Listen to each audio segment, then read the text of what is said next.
7 de abril, nós estamos no mês em que se comemora a Páscoa. E nós sabemos que a Páscoa nos lembra de Jesus Cristo. Ele morreu em nosso lugar na cruz para nos trazer para a luz, da escuridão para a luz. E todos aqueles que vêm até Jesus são surpreendidos. Jesus surpreende quem crê nele. Vamos ver aqui em Lucas, no capítulo 7, mais formas como Jesus surpreende quem nele crê. Versículo 1: E depois de concluir todos esses discursos perante o povo, entrou em Cafarnaum. Esse versículo, quando fala assim, e depois de concluir todos esses discursos perante o povo, entrou em Cafarnaum, nos relembra do capítulo 6. No capítulo 6, Jesus está falando sobre o Sermão do Monte. Ele está conversando com o povo, com a multidão, e nós lemos, quando meditamos em Lucas, no capítulo 6, quais foram os ensinamentos que Jesus deu àqueles que o escutavam. Depois que ele concluiu todos os discursos perante o povo, ele entrou em Cafarnaum, na cidade de Cafarnaum. E em Cafarnaum, versículo 2, e o servo de um certo centurião era o nome de um capitão de 100 soldados. Era um cidadão que era romano, que cuidava de 100 soldados. E o servo de um certo centurião, a quem este muito estimava, estava doente e moribundo. 3. E quando ouviu falar de Jesus, enviou-lhe uns anciãos dos judeus, rogando-lhe que viesse curar o seu servo.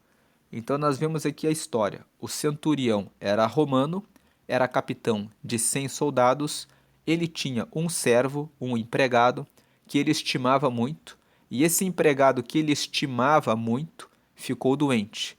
E quando ele ouviu falar a respeito de Jesus, significa que ele ouviu falar que Jesus curava as pessoas, ele foi até os anciãos dos judeus. Ele não teve coragem de enviar os seus mensageiros para falarem diretamente com Jesus. Por quê? Porque ele era romano. Então, ele foi e conversou com os anciãos dos judeus. Quem são os anciãos dos judeus? Eram aquelas pessoas antigas que ficavam cuidando da sinagoga, ou seja, do templo onde o povo judeu adorava a Deus. Ele foi até os anciãos, buscando que eles conversassem com Jesus para receber a notícia de que o servo dele estava doente. Versículo 4: E chegando eles, ou seja, os anciãos, chegaram junto de Jesus, rogaram-lhe muito, dizendo: É digno de que lhe concedas isso. 5. Porque ama a nossa nação, e ele mesmo nos edificou a sinagoga. Nós vemos, portanto, que esse centurião amava o povo judeu, que embora ele fosse romano, ele tinha ajudado a construir a sinagoga. Isso nos traz uma aplicação prática. Sempre que nós fazemos o bem e ajudamos as pessoas naquilo que elas necessitam, nós estabelecemos boas relações que depois podem nos ajudar quando nós precisamos. Em Provérbios, no capítulo 11, no versículo 25, está escrito assim, que a alma generosa prosperará, e aquele que atende ao próximo também será atendido. Então, isso nos traz uma reflexão. Será que alguém à sua volta precisa de alguma ajuda que você pode dar, que está ao seu alcance? Se você pode, ajude as pessoas sem interesse. Tenha um coração de ajudar o próximo de maneira sincera, porque isso traz relacionamentos e quando você precisar, Deus vai se lembrar de você e vai ajudar você, mesmo que seja por meio de outras pessoas, mas você receberá a ajuda quando você estiver em situação difícil, porque você tem esse coração generoso. Então aqui os anciãos falaram para Jesus que ele estava com o servo doente e intercederam por ele, dizendo que ele merecia porque ele já tinha ajudado a eles. Versículo 6: E foi Jesus com eles, mas, quando já estava perto da casa, enviou-lhe o centurião uns amigos, dizendo-lhe: Senhor, não te incomodes, porque não sou digno de que entres debaixo do meu telhado. Nós vemos aqui como o centurião respeitava Jesus. Ele respeitava tanto Jesus que ele não se achava digno de que Jesus entrasse debaixo do telhado dele. Veja que ele não era qualquer pessoa, ele era um centurião, ele era um homem que tinha autoridade sobre 100 soldados. Versículo 7: E por isso nem ainda me julguei digno de ir ter contigo. Dize, porém, uma palavra, e o meu criado sarará.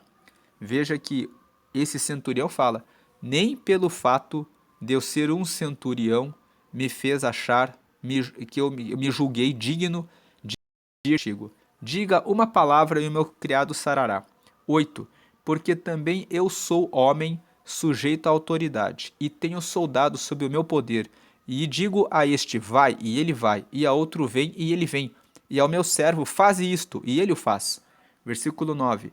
E ouvindo isso, Jesus maravilhou-se dele, e voltando-se disse à multidão que o seguia: Digo-vos que nem ainda em Israel tenho achado tanta fé.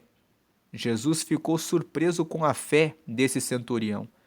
Ele não precisou pedir a Jesus que entrasse na casa dele, que colocasse a mão na cabeça do servo dele, para que o servo dele se levantasse da cama. Ele acreditou que uma palavra que Jesus dissesse, mesmo fora da casa dele, seria suficiente para que o servo dele ficasse restaurado e curado. E Jesus se impressionou e disse: Eu nunca vi tanta fé, nem mesmo em Israel. Era um cidadão romano, era um cidadão gentio, estrangeiro, mas ele depositou toda a confiança em Jesus. Quantas vezes nós estamos na igreja, participamos dos cultos, pedimos algo para Deus e ficamos o tempo todo duvidando de que Ele fará? E muitas vezes, aquela pessoa que nem participa dos cultos, está lá do lado de fora, ela fala: Eu sei que Deus vai me ajudar. E de fato, ela fala: Deus vai me ajudar, e ela alcança graça que muitas vezes você que está na igreja não consegue alcançar, porque não basta frequentar todos os dias os cultos e não ter fé. Mais importante do que participar dos cultos, das reuniões, das células, é você realmente crer que Jesus pode fazer. Como nós colocamos o título nesse capítulo de Lucas, capítulo 7, Jesus surpreende quem crê. É necessário crer, é necessário ter fé. Ele teve fé de quem era Jesus. Ele realmente disse: Eu sei quem é Jesus. Ele tem muito poder, ele tem muita autoridade. Eu reconheço ele como alguém de muita autoridade. Você reconhece Jesus como alguém que é o Filho de Deus, que realmente tem autoridade para governar sobre o céu, sobre a terra, sobre todas as coisas? Então, deposite confiança e coloque todas as suas causas diante dele.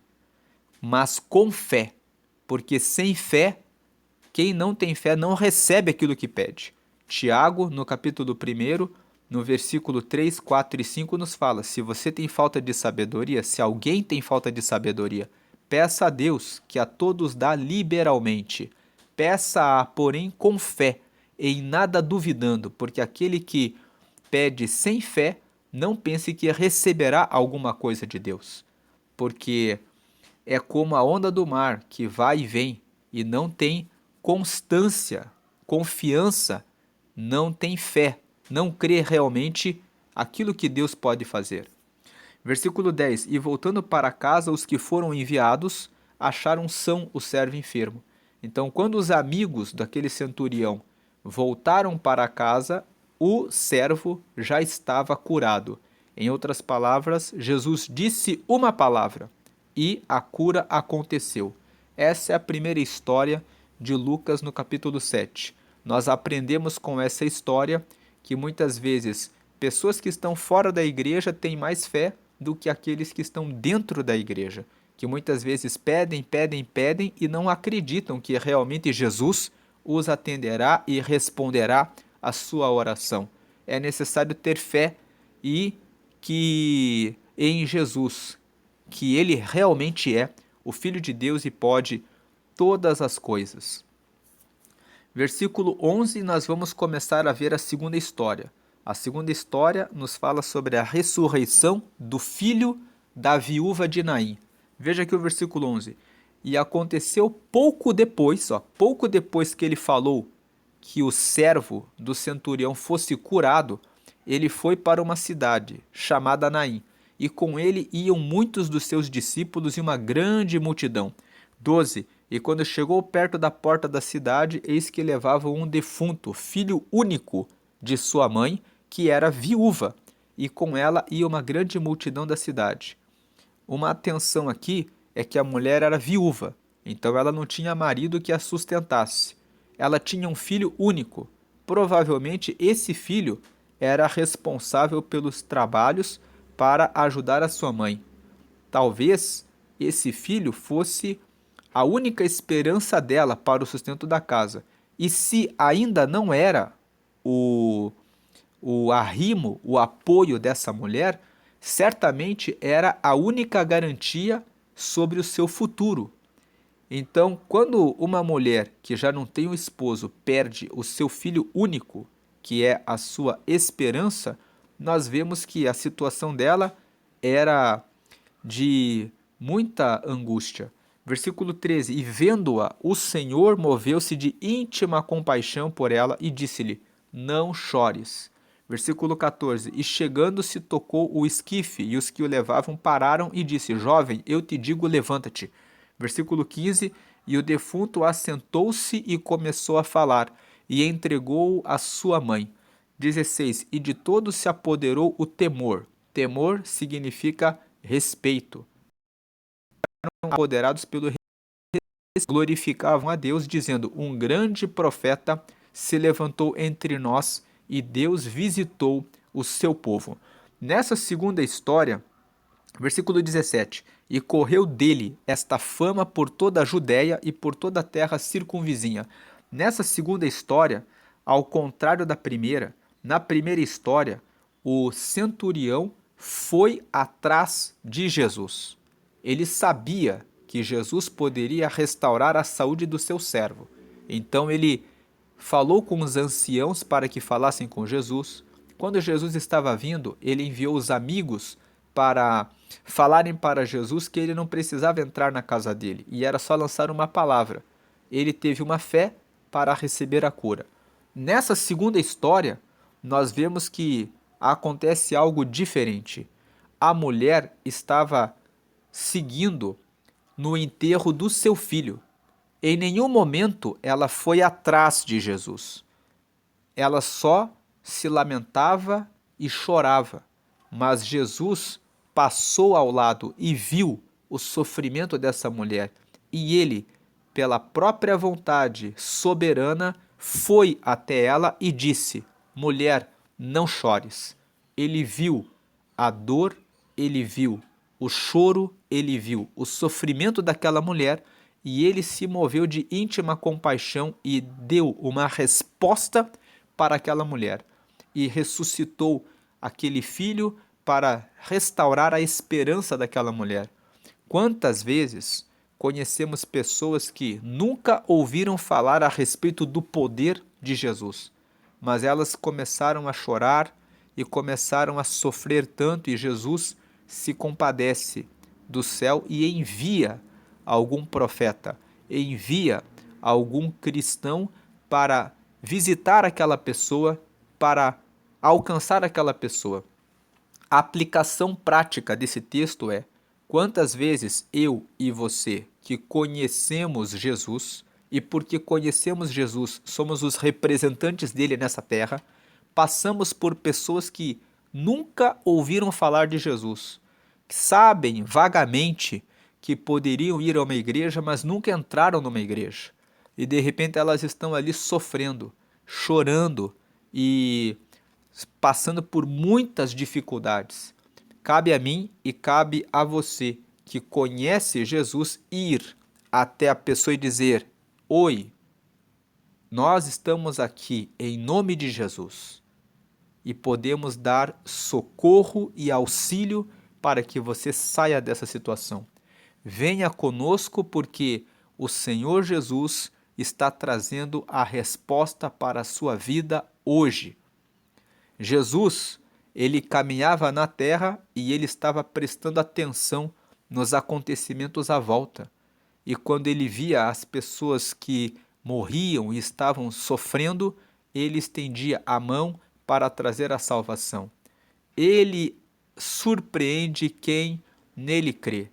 Ele surpreende quem está em angústia e dor e não sabe mais como resolver o seu problema. Ele mostra que é Deus e que ama a toda a humanidade quando ele resgata o filho dessa viúva da morte, quando ele vai até ela e mostra que tem verdadeiro amor por todos aqueles que estão sofrendo. Agora nós vamos para a terceira lição, terceiro assunto de Lucas 7, versículo 18. E os discípulos de João anunciaram-lhe todas essas coisas. Vamos lembrar que este João era João Batista. Este João era o João que batizou Jesus. Nós lemos em Lucas, no capítulo 3, que João era o primo, ele era o filho de Isabel, que era prima de Maria, que gerou a Jesus. No capítulo 1, nós lemos que João nasceu como fruto de um milagre. O seu pai era o sacerdote Zacarias, a sua mãe era Isabel. Ela era uma mulher idosa e estéril. O seu esposo também já era um homem idoso quando apareceu o anjo Gabriel e disse que Isabel seria visitada e daria à luz a um filho, cujo nome seria João, e que ele prepararia o caminho do Senhor, o caminho do Messias. Isso de fato aconteceu. Quando nós lemos o capítulo 3 do Evangelho de Lucas, nós vimos que João foi até o Rio Jordão e ele começou a batizar as pessoas. Começou a batizar com o batismo do arrependimento. Quem ia até João e era batizado no Rio Jordão, era batizado para simbolizar que a pessoa estava se arrependendo dos seus pecados e que ela reconhecia que ela precisava de Deus. Então, esse João, ele batizava as pessoas para o arrependimento. No capítulo 3 de Lucas, nós vemos que ele batizou Jesus e logo depois ele foi preso. Por que ele foi preso? Porque Herodes era um dos governadores de uma das localidades da época e o irmão de Herodes, que era Filipe, também era governador em outra região, ali próxima. Mas o Herodes tomou a Herodias, que era a esposa do irmão dele, Filipe, como a sua mulher. E por causa desse adultério, João apontou para Herodes o seu pecado, dizendo: não te é lícito tomar a sua cunhada como sua mulher. E por causa disso, João foi colocado dentro da prisão. Como João tinha batizado Jesus, e João tinha dito o seguinte: eis aí o Cordeiro de Deus, que tira o pecado do mundo. Ele acreditava que Jesus era o Cordeiro de Deus, mas todas as promessas do Antigo Testamento diziam que o Messias, o Salvador, o Cristo, quando viesse, traria libertação para o povo de Israel. Então, ele próprio, João, estava preso. Ele foi preso por condenar o pecado do adultério de Herodes. Então, vamos para entendermos aqui por que João e os discípulos de João anunciaram-lhe todas essas coisas. Versículo 19. E João, chamando 2 dos seus discípulos, enviou-os a Jesus, dizendo: és tu aquele que havia de vir, ou esperamos outro? João ficou dentro da prisão e ele ficou em dúvida. será que realmente Jesus era o Salvador? Porque João, como profeta, esperava que o Salvador libertaria o povo de Israel do jugo do Império Romano. Na época em que Jesus veio, o povo judeu e todos os povos em volta eram escravos dos romanos. Então, quando ele batizou Jesus, ele recebeu a revelação do Espírito Santo de que Jesus era o Messias, era o Salvador, aquele que haveria de vir. Mas, como ele próprio, João, estava preso por condenar o pecado de Herodes, ele ficou um pouco na dúvida, porque a dúvida de João era a seguinte: se o Messias é Jesus que eu batizei, então ele, o próprio Jesus, declararia a justiça na terra e nos traria libertação. E eu não estaria preso por falar a verdade. Eu estaria livre, eu estaria solto, mas eu estou aqui na prisão. Então ele pediu que dois dos discípulos fossem até Jesus e perguntassem: você é aquele que havia de vir? Ou nós estamos esperando outro Messias? Vamos ler aqui o versículo 20. E quando aqueles homens chegaram junto dele, chegaram junto de Jesus, disseram: João Batista enviou-nos a perguntar-te: és tu aquele que havia de vir ou esperamos outro? Versículo 21. E na mesma hora curou muitos de enfermidades e males e espíritos maus e deu vista a muitos cegos. 22. Respondendo então Jesus disse-lhes: Ide e anunciai a João o que tendes visto e ouvido. Os cegos vêm, os coxos andam, os leprosos são purificados, os surdos ouvem, os mortos ressuscitam e aos pobres anuncia-se o evangelho. O que Jesus estava fazendo nesse momento? Jesus curou muitos enfermos, expulsou vários demônios e deu vista a muitos cegos na frente dos dois discípulos que João Batista tinha enviado até ele. E disse para eles: voltem lá e avisem o João o que está acontecendo. Digam para ele que os cegos estão vendo, os coxos estão andando, os leprosos estão sendo purificados, os surdos estão ouvindo, os mortos estão ressuscitando e os pobres estão ouvindo as boas novas, a notícia do reino de Deus. Por que que Jesus respondeu dessa forma? Porque, como nós lemos nos capítulos anteriores, quando Jesus foi até a cidade de Nazaré, ele abriu as escrituras no livro do profeta Isaías, no capítulo 61. E lá em Isaías, no capítulo 61, está dito que quando o Salvador viesse, ele traria a cura das pessoas, operaria milagres e anunciaria o ano aceitável do Senhor. Ou seja, ele anunciaria as boas novas para os pobres. Então Jesus operou aqueles milagres e disse para os dois discípulos de João: vão até João e falem o que vocês estão vendo. Era uma forma de responder a João: sim, eu sou o Messias, eu sou aquele que foi prometido no Antigo Testamento, eu realmente sou o Cristo, o ungido de Deus. Essas maravilhas estão acontecendo aos montes, porque eu sou o prometido, o enviado. Versículo 23. E aí Jesus fala: e bem-aventurado aquele que em mim se não escandalizar. Esse texto aqui, Jesus quis dizer o seguinte: felizes, bem-aventurados são aqueles que, quando olharem para mim, Jesus, não ficarem escandalizados. A palavra escandalizar no texto original aqui é escandalizo. E escandalizo, no grego, significa tropeçar, significa errar, significa errar o caminho. Então, assim, escandalizou, Jesus quer dizer o seguinte: bem-aventurado, felizes são aqueles que olham para mim e não tropeçam. Porque João, naquele momento, poderia olhar para Jesus e pensar: ele não é o Messias. Jesus estava dizendo: bem-aventurado, felizes são aqueles que olham para mim e não tropeçam. Ou seja, olham para mim e veem as curas ocorrendo e os milagres acontecendo e os cegos enxergando e os surdos ouvindo e os mudos falando e os demônios sendo expulsos e têm a certeza: ele realmente é o Messias.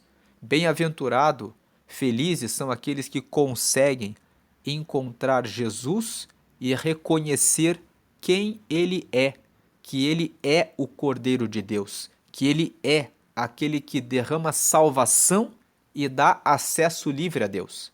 Bem-aventurado é aquele que em mim se não escandalizar, aquele que não tropeçar ao ver, ao ter contato comigo. E esse texto nos mostra que muitas vezes nós estamos há muito tempo na fé. Até João Batista, que era João Batista, um homem de Deus, com muito relacionamento com Deus, um grande profeta, quando foi preso por denunciar o pecado, ficou em dúvida a respeito de se Jesus era realmente o Salvador. E isso nos mostra que muitas vezes nós, por mais que estejamos há muito tempo na fé, ficamos em dúvida se Deus está nos ouvindo, se o Senhor Jesus está recebendo as nossas orações, mas a atitude de Jesus não foi uma atitude de discriminação em relação a João. Jesus poderia dizer a João: que negócio é esse de você enviar 2 discípulos seus para perguntar se eu realmente sou Jesus? Pelo contrário, ele operou as maravilhas e disse: falem para João, eu continuo sendo Deus. Eu realmente sou o prometido. E assim como Jesus respondeu para os discípulos de João para que informassem João disso, ele está dizendo para mim e para nós, para você aí também, que pode parecer que eu não estou lhe escutando, mas eu estou ouvindo as suas orações. Continue falando comigo porque eu continuo operando maravilhas e vai chegar a hora de que aquilo que você me tem pedido seja alcançado para a sua vida. Eu sou Jesus. Eu realmente sou o Salvador. Versículo 24. E tendo-se retirado os mensageiros de João, veja, quando os mensageiros de João foram embora, começou a dizer à multidão acerca de João: que saístes a ver no deserto? Ele faz uma pergunta: uma cana abalada pelo vento? Versículo 25. Mas que saístes a ver? Um homem trajado de vestes delicadas? Eis que os que andam com vestes preciosas e em delícias estão nos passos reais. Versículo 26. Mas que saístes a ver? Um profeta? Sim, vos digo, e muito mais do que profeta. 27. Ele está falando de João Batista. O João Batista é aquele de quem está escrito: eis que envio o meu anjo diante da tua face, o qual preparará diante de ti o teu caminho. Versículo 28. E eu vos digo que entre os nascidos de mulheres não há maior profeta do que João Batista, mas o menor no reino de Deus é maior do que ele. Nesses versículos, nós vemos que Jesus, logo que os discípulos, os mensageiros de João foram embora, Jesus olhou para a multidão e disse assim: o que é que vocês saíram para ver no deserto? Nós sabemos que João Batista batizava as pessoas no Rio Jordão no deserto. Então Jesus aqui, como os mensageiros de João foram embora, ele começou a fazer um discurso falando a respeito de João Batista. Então ele fala: o que é que vocês saíram para ver no deserto? Por acaso uma cana abalada pelo vento?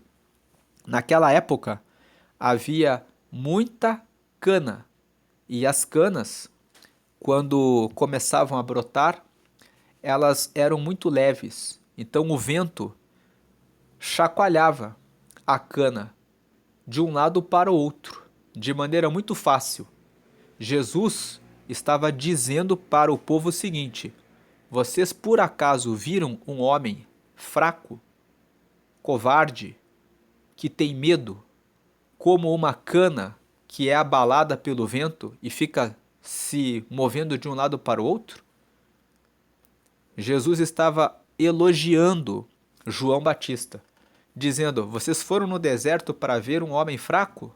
Não, João Batista era corajoso, ele denunciou o pecado de Herodes. Herodes era governador, ele disse: você não pode se deitar com Herodias, que ela é sua cunhada, ela é esposa do seu irmão.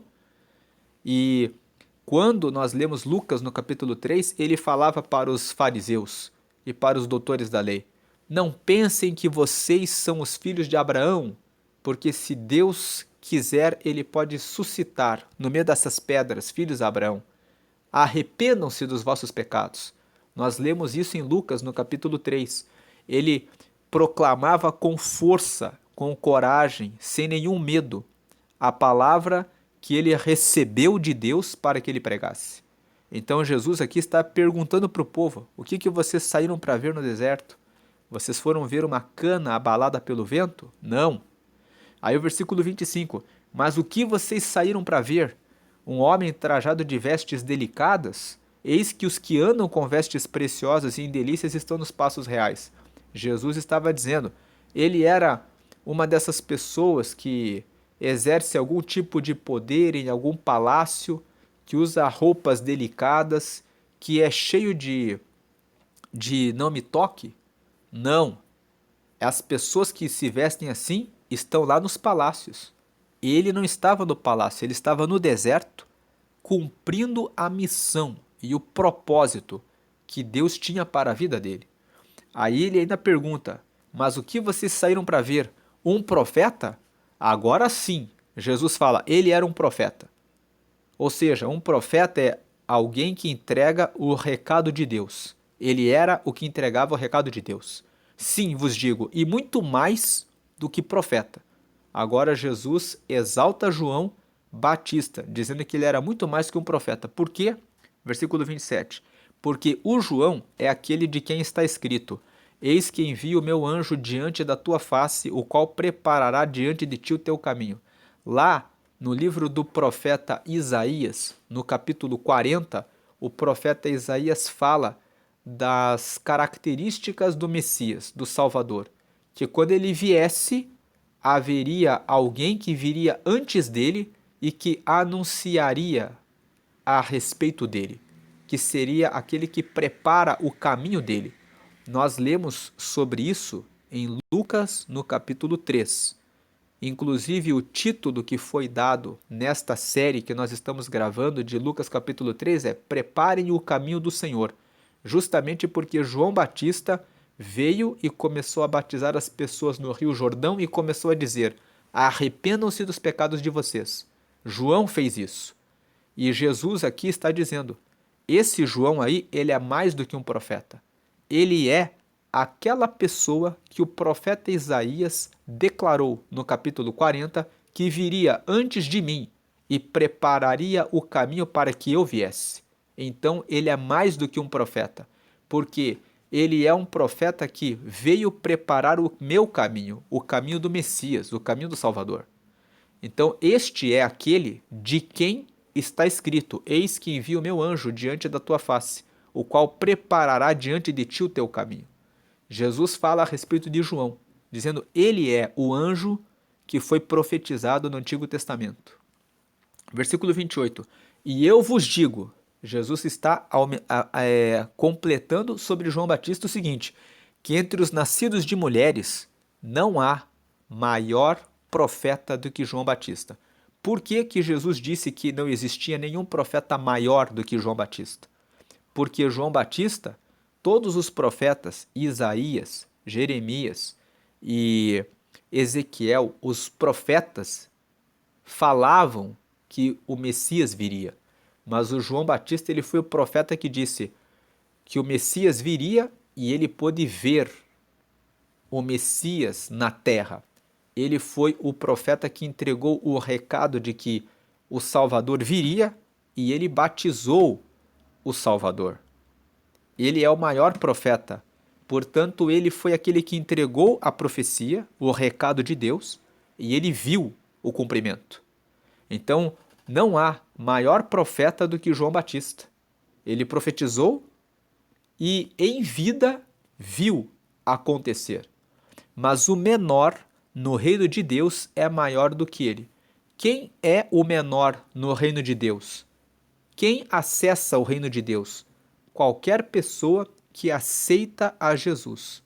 Se uma pessoa aceita Jesus como Salvador, automaticamente essa pessoa recebe o Espírito Santo. João, ele morreu antes de receber o Espírito Santo, porque o Espírito Santo só foi enviado depois que Jesus morreu. Jesus morreu na cruz. Quando ele ressuscitou, ele conversou com os discípulos e disse: agora vocês devem ficar reunidos em Jerusalém, que eu vou subir ao céu. E de lá eu vou enviar o Espírito Santo e vocês serão batizados com o Espírito Santo. Isso aconteceu quando? De acordo com Atos dos Apóstolos, nos capítulos 1 e 2, nós lemos que isso aconteceu quando depois de alguns dias que Jesus já havia subido para o céu. Só que João morreu antes de Jesus morrer. Pelo fato dele condenar Herodes, ele foi morto na prisão. A cabeça dele foi cortada e colocada numa bandeja de prata, porque um certo dia a filha da Herodias fez uma dança para o Herodes. Ele ficou feliz e disse para ela: me pede o que quiser, porque até a metade do reino eu te darei. Veja que ele prometeu até a metade do reino para a filha de Herodias. Mas ela, não sabendo o que pedir, conversou com a mãe, e a mãe disse: pede a cabeça de João Batista numa bandeja de prata, porque a Herodias ficava incomodada também com a condenação do pecado. E assim João acabou morrendo antes de receber a promessa do Espírito Santo. Os discípulos de Jesus estavam lá reunidos numa casa na cidade de Jerusalém, quando houve a descida do Espírito Santo, que é relatada em Atos dos Apóstolos, no capítulo 2. O Espírito Santo veio como um vento impetuoso, soprou na casa e todos foram cheios do Espírito Santo. Mas João, que foi o maior profeta, não viu isso acontecendo. Então Jesus fala aqui, vamos ler o versículo 28 mais uma vez. E eu vos digo que, entre os nascidos de mulheres, não há maior profeta do que o João Batista. Ele é o maior profeta porque, já explicamos, ele viu a promessa na frente dele. Mas o menor no reino de Deus é maior do que ele. Então, qualquer pessoa que aceite a Jesus é maior do que João Batista, porque quando você recebe Jesus, você recebe o batismo com o Espírito Santo. João não viu isso. Você recebe o acesso direto a Deus e a graça, que você passa a ter um relacionamento direto com o Deus Pai por meio de Jesus. João não presenciou isso. Jesus veio justamente para religar todos com Deus. E João não viu nada disso acontecer, porque ele entregou o recado e logo na sequência ele morreu na prisão. Por isso ele ficou na dúvida, porque ele estava na prisão. Mas Jesus respondeu para ele, dizendo que respondeu com sinais do que estava escrito nas Escrituras, para mostrar que ele realmente era o Messias. Mas João foi, portanto, o maior profeta, mas o menor no reino de Deus é maior do que ele. Nós temos aqui um esquema que mostra por que João foi o maior profeta. Veja ali na tela, antes de Jesus existia a antiga aliança. Na antiga aliança, todos os profetas anunciaram o Messias, o Salvador. Ninguém viu o cumprimento da promessa. João Batista, ele foi o maior, porque ele foi o último e o maior profeta. Ele viu a promessa. Agora, veja que houve a chegada de Jesus. Quando houve a chegada, veja que a chegada de Jesus, aí nós viemos para o depois de Jesus. Jesus inaugurou o novo reino, da nova aliança.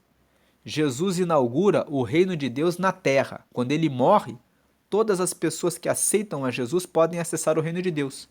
Todos que creem em Jesus fazem parte do reino. Até o menor no reino tem privilégios maiores que João. Recebe o perdão completo dos pecados. Como João morreu antes de Jesus morrer, ele não viu isso.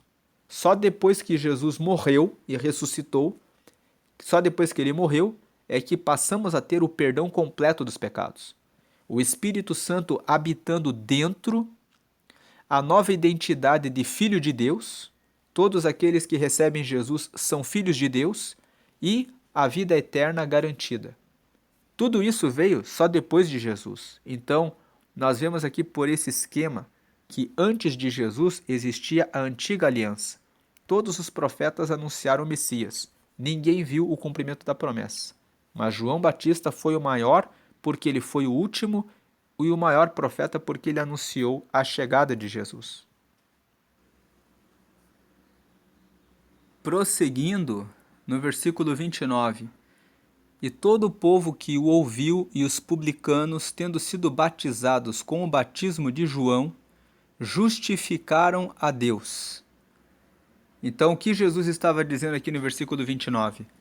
Todas as pessoas, todo o povo que ouviu João Batista e os publicanos, que eram os cobradores de impostos, que eram considerados como os pecadores, tendo sido batizados com o batismo de João, ou seja, quando eles foram até João e receberam o batismo de João, eles justificaram a Deus. Em outras palavras, eles provaram que o que Deus havia prometido no Antigo Testamento era verdadeiro. Todo mundo que acreditou que o batismo de João era o batismo de arrependimento estava acreditando em Deus. Estava dizendo, Deus realmente cumpriu a sua palavra. Aí no versículo 30, mas os fariseus e os doutores da lei rejeitaram o conselho de Deus contra si mesmos, não tendo sido batizados por ele. Aqui, vamos fazer uma observação. Os fariseus eram aqueles que eram os sacerdotes que cuidavam do templo. Os doutores da lei eram aqueles que tinham informação a respeito das escrituras. Quando João apareceu no Rio Jordão batizando as pessoas, eles não receberam o batismo, eles não aceitaram o batismo. Eles ficavam olhando João pregando o batismo de arrependimento, mas eles não aceitaram o batismo. Então Jesus aqui, ele completa no versículo 29 e 30, que as pessoas do povo e até os publicanos, que eram considerados pecadores, que se arrependeram e foram batizados, mostraram, justificaram a Deus, significa que eles provaram que Deus é justo, que Deus realmente cumpriu a sua promessa escrita no Antigo Testamento. Já os fariseus e os doutores da lei, Jesus estava dizendo assim, esse povo que estuda tanto a lei, que conhece tanto de Bíblia, que sabe tanto a respeito das coisas de Deus, não conseguiu enxergar que Deus realmente estava com João. Eles recusaram, rejeitaram o batismo de João. Aí versículo 31, e disse o Senhor, a quem, pois, compararei os homens desta geração? E a quem são semelhantes? Nessa pergunta, Jesus está falando a respeito dos fariseus. Então, se os fariseus e os doutores da lei rejeitaram o conselho de Deus e não receberam o batismo de João, a quem eu vou comparar esses homens dessa geração? A quem eles são semelhantes? Versículo 32. São semelhantes aos meninos que, assentados nas praças, clamam uns aos outros e dizem, nós vos tocamos flauta e não dançastes, cantamos lamentações e não chorastes. Versículo 33. Porque veio João Batista, que não comia pão, nem bebia vinho, e dizeis, tem demônio. 34. Veio o Filho do Homem é o nome que Jesus dava para si mesmo. Ele falava assim, eu sou o Filho do Homem, para mostrar que ele realmente tinha assumido a forma humana, a forma carnal. Então ele fala, veio o Filho do Homem, que come e bebe, e dizeis, eis aí um homem comilão e bebedor de vinho, amigo dos publicanos e dos pecadores. Vamos lembrar que Jesus pregava a palavra e muitas vezes ele comia com os cobradores de impostos, que eram mal vistos pelo povo porque muitos deles cobravam impostos acima do que era normal, do que era justo. Então Jesus, como por exemplo Zaqueu, que era um publicano, ele era publicano, mas ele foi até Jesus, ele queria saber quem era Jesus, e Jesus foi até a casa dele. Então, olharam para Jesus e acusavam Jesus. 35. Mas a sabedoria é justificada por todos os seus filhos. O que Jesus está dizendo aqui? Que os fariseus e os doutores da lei são como meninos birrentos, como meninos mimados. Quando você toca flauta, eles não dançam. Quando você canta lamentações para que as pessoas chorem, eles não choram. Então é como você tentar agradar uma criança birrenta. Jesus está dizendo: veja, eu vou comparar os fariseus e os doutores da lei como crianças birrentas, que você toca flauta, eles não dançam, você canta lamentações, eles não choram. Porque Deus enviou João Batista para pregar o batismo de arrependimento, e João Batista, quando nós estudamos a história dele, ele usava pele de camelo, um cinto de couro, só comia mel silvestre, era extremamente rigoroso e disciplinado, não comia com ninguém e não bebia vinho. E quando João veio, eles disseram que João tinha demônio. Aí Deus enviou Jesus. Jesus comia com todas as pessoas, bebia com todas as pessoas, era alguém bem receptivo que conversava com todo mundo, e eles diziam de Jesus: é um comilão e um bebedor de vinho. Jesus estava dizendo assim: nada agrada os fariseus e os doutores da lei. Eles estudam tanto e nada os agrada. Mas a sabedoria é justificada por todos os seus filhos.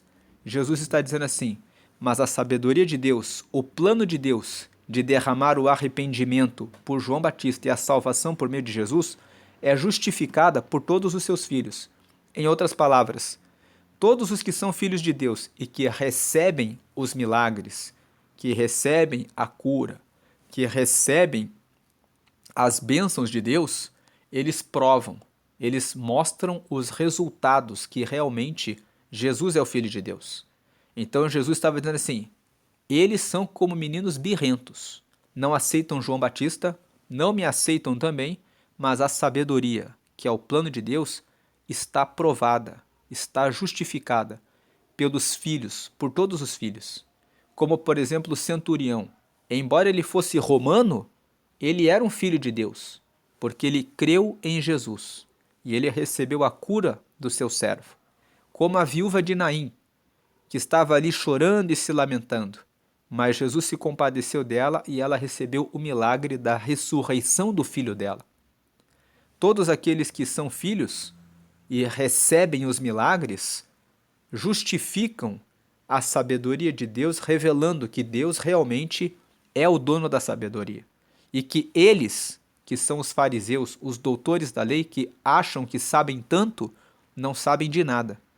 E muitas vezes isso nos traz uma aplicação.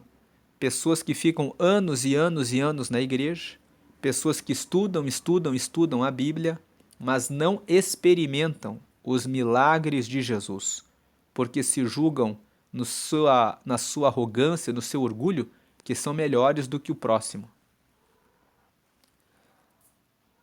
Por fim, vamos ler a última história de Lucas 7. E rogou-lhe, a partir do versículo 36, e rogou-lhe um dos fariseus, veja, um desses fariseus aí, um desses sacerdotes aí, que comesse com ele. Um dos fariseus rogou que comesse com ele, e entrando em casa do fariseu, assentou-se à mesa. 37, e eis que uma mulher da cidade, uma pecadora, sabendo que ele estava à mesa em casa do fariseu, levou um vaso de alabastro com unguento. 38, e estando por detrás aos seus pés, chorando, começou a regar-lhe os pés com lágrimas, e enxugava-lhes com os cabelos da sua cabeça, e beijava-lhe os pés, e ungia-lhes com o unguento. 39, quando isso viu o fariseu, que o tinha convidado, falava consigo, dizendo: se este fora profeta, bem saberia quem e qual é a mulher que lhe tocou, pois é uma pecadora. 40. E respondendo Jesus, disse-lhe: Simão, uma coisa tenho a dizer-te. E ele disse: dize-a, mestre. 41. Um certo credor tinha 2 devedores. Um devia-lhe 500 dinheiros e outro 50. 42. E não tendo eles com que pagar, perdoou-lhes a ambos. Dize, pois, qual deles o amará mais? 43. E Simão respondendo disse, tenho para mim que é aquele a quem mais perdoou. E ele lhe disse, julgaste bem. 44. E voltando-se para a mulher, disse a Simão, vês tu esta mulher? Entrei em tua casa e não me deste água para os pés. Mas esta regou-me os pés com lágrimas e me os enxugou com seus cabelos. 45. Não me deste ósculo. Mas esta, desde que entrou, não tem cessado de me beijar os pés. Ósculo é um beijo no rosto, que os judeus eles têm por hábito dar esse beijo no rosto. 46. Não me ungiste a cabeça com óleo, mas esta ungiu-me os pés com unguento. 47. Por isso te digo que os seus muitos pecados lhe são perdoados, porque muito amou, mas aquele a quem pouco é perdoado, pouco ama. 48. E disse a ela, os teus pecados te são perdoados. 49. E os que estavam à mesa começaram a dizer entre si, quem é este que até perdoa pecados? Versículo 50. E disse a mulher, a tua fé te salvou, vai-te em paz. Nessa última história, nós vemos que o fariseu, se chamava Simão, convidou Jesus para comer em sua casa. E quando ele estava comendo naquela casa, uma mulher, a Bíblia fala que era uma mulher pecadora, foi até lá e ela levou um vaso de alabastro com um perfume e começou a lavar os pés de Jesus com o perfume. Naquele tempo, havia uma tradição quando se recebia uma pessoa em casa. Os costumes que existiam era esse, ó, o que era costume normal ao receber um convidado. Na cultura judaica da época, quando alguém recebia um convidado, principalmente um convidado importante, existiam 3 gestos básicos de hospitalidade. Olha aqui na tabela, no lado ali esquerdo. Lavar os pés do convidado, o significado, por causa da poeira das sandálias e das ruas. O que o Simão fez? Ele não lavou. O que a mulher fez? Ela lavou com lágrimas e enxugou com os cabelos. O segundo ali, dar o beijo de saudação. O significado era um sinal de respeito e acolhimento. O que Simão fez? Ele não deu. O que a mulher fez? Ela beijou os pés de Jesus sem parar. Por último, o gesto de hospitalidade era ungir com óleo. O significado, um sinal de honra. O frescor e frescor é um tipo de perfume. O que Simão fez? Ele não ungiu. O que a mulher fez? Ela ungiu com um perfume caríssimo. Indo para uma outra tabela, nós vamos fazer uma comparação entre a unção que aconteceu em Lucas, no capítulo 7, e a unção que aconteceu em Betânia, que está registrada nos evangelhos de Mateus, Marcos e João. Essa unção que Jesus recebeu dessa mulher, que era uma mulher pecadora, que a Bíblia fala que é uma mulher pecadora, ela só tem um registro na Bíblia, só em Lucas no capítulo 7.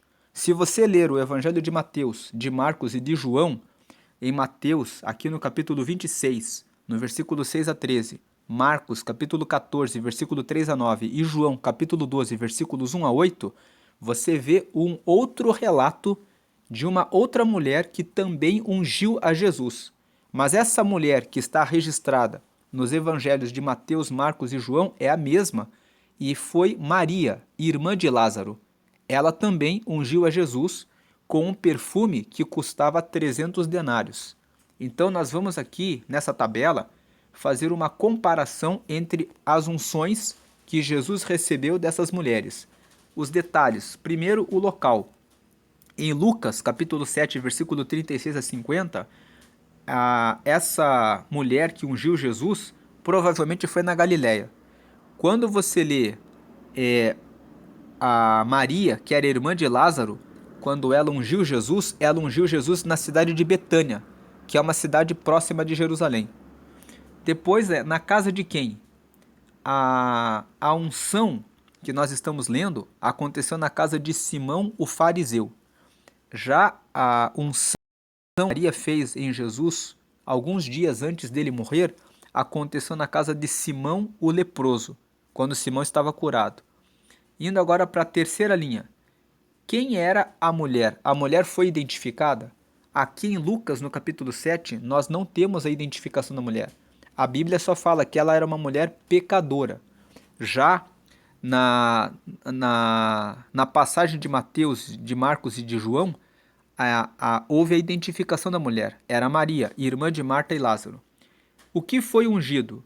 Nessa passagem que nós lemos, foram os pés de Jesus.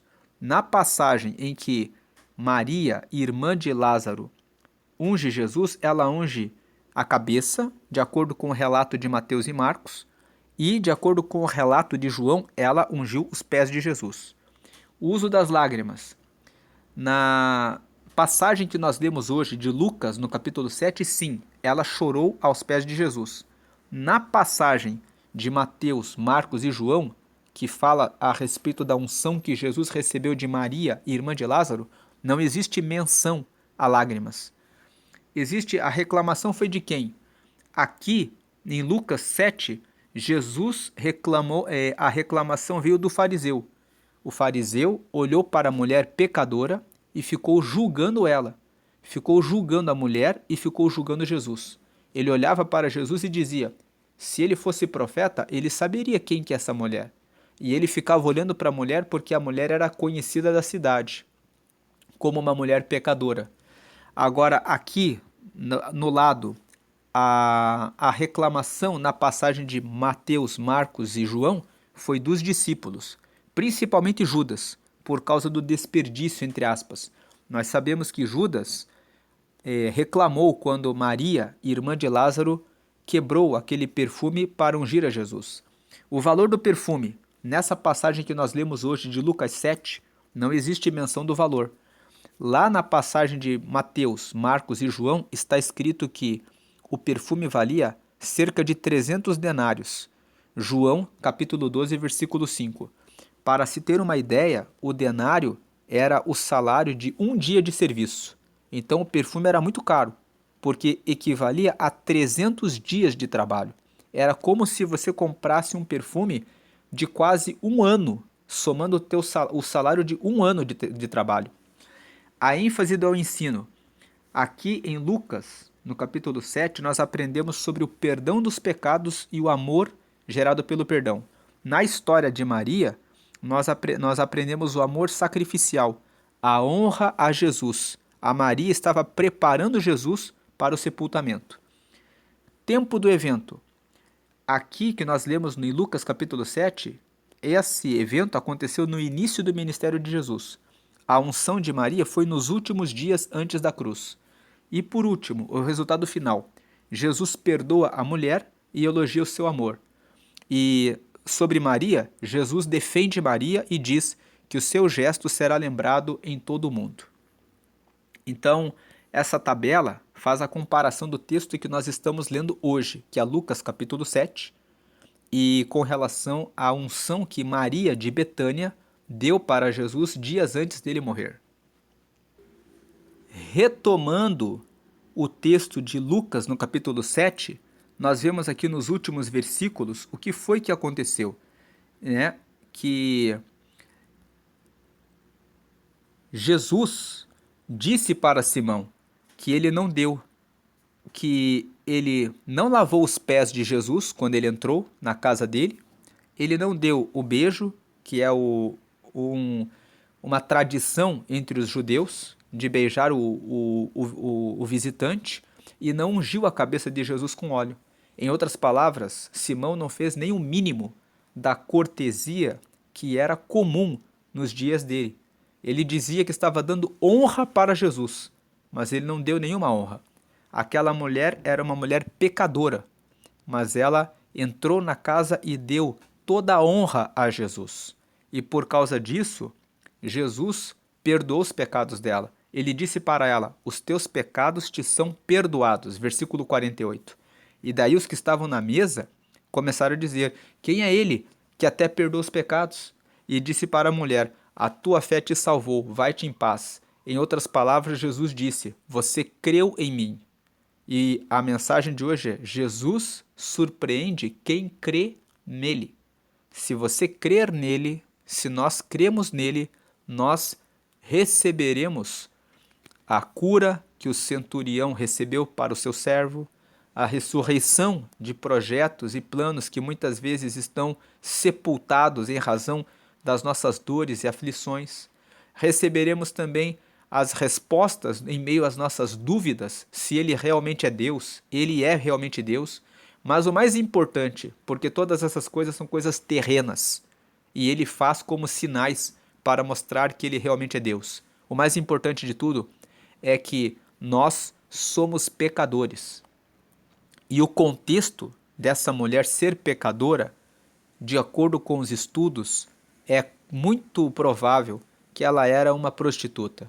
É muito provável, não existe o nome dela. Tanto que as pessoas não sabiam o nome dela.